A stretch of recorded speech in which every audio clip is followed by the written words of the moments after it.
Another question that I hear is, I'm just kind of squeaking by on my physical fitness. I'm just hitting, maybe not able to hit the standards quite yet, or I'm just there, but I don't want to wait and miss my opportunity to go to boot camp. What do you say for those people? It's better to wait. Be at the standard. Be at the graduation standard. That is the um, number one factor. That's the only factor that we can.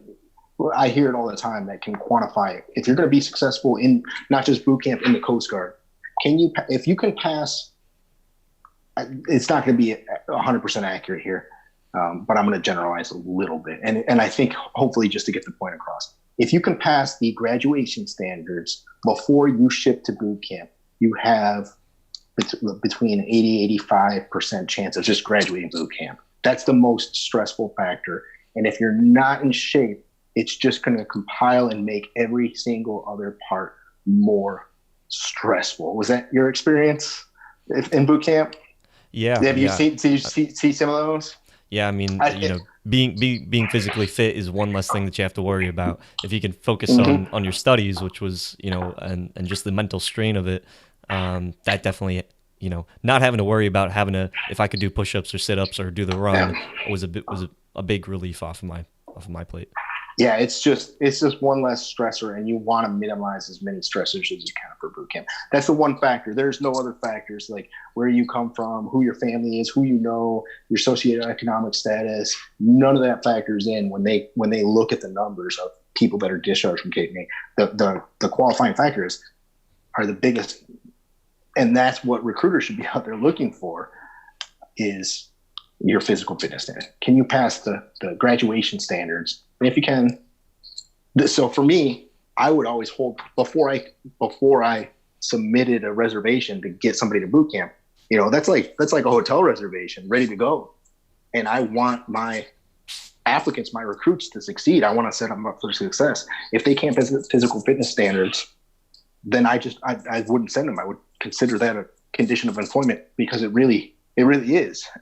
If you don't pass the physical fitness standards when you go to boot camp, you're just going straight home, and it's not good for you, and it's not good for the Coast Guard. So it's a bad deal all around in my perspective.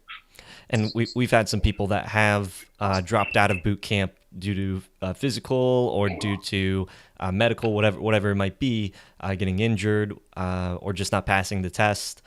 Are those people blacklisted from being able to join again, or are they not? Is the recruiter not going to really push for them to be able to go compared to maybe somebody else?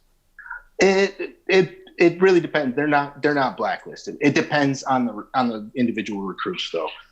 So whatever they get on their discharge documentation, if they did something like very egregious that violates law and the Uniform Code of Military Justice, yeah, they're going to get an unfavorable reenlistment or reenlistment eligibility code that they're not going to be able to go, not join the Coast Guard again, not join any service again. So there are some unfavorable reenlistment eligibility codes depending on what happened with that recruit. And the thing is that Training Center Cape May is going to protect the recruit's Privacy Act information. Even if you were 18 and you went and let's say I'm just theoretically, and you did the P test and you popped positive, and they sent you home because that's not going to fly in the Coast Guard. And then your parents call up, and what happened?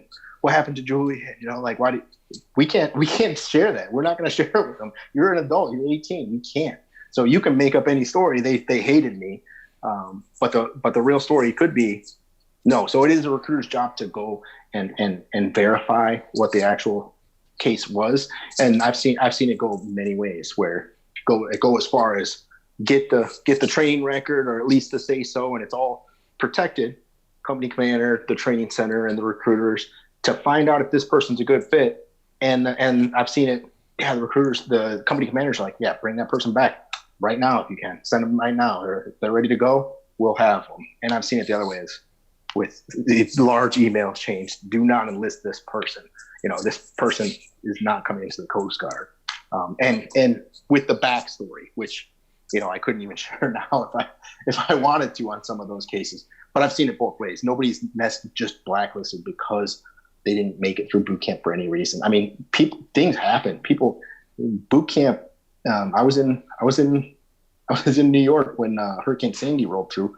There was still boot camp training for Hurricane Sandy on the Northeast coast. I'm pretty sure at the time they moved it to Fort Dix. They picked up all the recruits and moved to Fort Dix, and trained on through a hurricane. I mean, that's Coast Guard right there for you, right? If you're planning on joining the Coast Guard and you want to be connected with other people that are preparing to go to boot camp, then you should join our Facebook group, the Coast Guard Boot Camp Preppers, to connect with other people in the military journeyman community. Go ahead and share tips and tricks. If there's anything that you are doing to be able to help study, then be sure to join that group.